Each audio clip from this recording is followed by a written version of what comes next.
তার মূল কথা হচ্ছে চাকরি দেব না। একটা গ্রুপ ডি চাকরি দিলেও 25,000 টাকা মিনিমাম বেতন হবে। 25,000 টাকা দিয়ে 4টে ভোট পাবো। আর এই 25,000 টাকাটাকে যদি 500 করে ভাগ করে 50টা ফ্যামিলিতে দিই তাহলে 200 ভোট পাবো। মমতা ব্যানার্জির ছকটা হচ্ছে ভোটের রাজনীতি। মুসলমানদের বলবো তোমরা বিপন্ন, বিজেপি এলে সব বন্ধ হয়ে যাবে। আমরা নাকি আজানও বন্ধ করে দেবো। 29 নভেম্বরে কলকাতায় মসজিদের পাশেই সভা হয়েছিল, তা পবিত্র আজানের সময় চন্দনা বাউরি তার নিজের বক্তব্য বন্ধ করেছে। বন্ধ করেছে। সবকে নাকি মাথায় তুলে মুসলমান, এখানে অনেক মুসলিমরা এসছে, এদেরকে নিয়ে পালিয়ে যেতে হয়। আমরা নাকি তুলে নিয়ে পালিয়ে যাবো।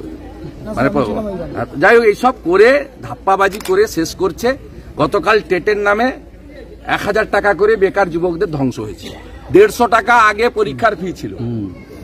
এর আগে সরকারি পরীক্ষায়, চাকরির পরীক্ষায় 150 টাকা ফি ছিল, এবারে 500 টাকা করে নিয়েছে। কিছু আয় হলো, আপনার আয় তো হলো, সুপ্রিম কোর্টে লয়ারদের পেমেন্ট করবে কি? সুপ্রিম কোর্টে চোরেদের বাঁচানোর জন্য লয়ার পেমেন্টটা করতে হবে, তাই বেকার যুবকদের কাছ থেকে 500 টাকা করে তুলে 27 কোটি তুলেছে।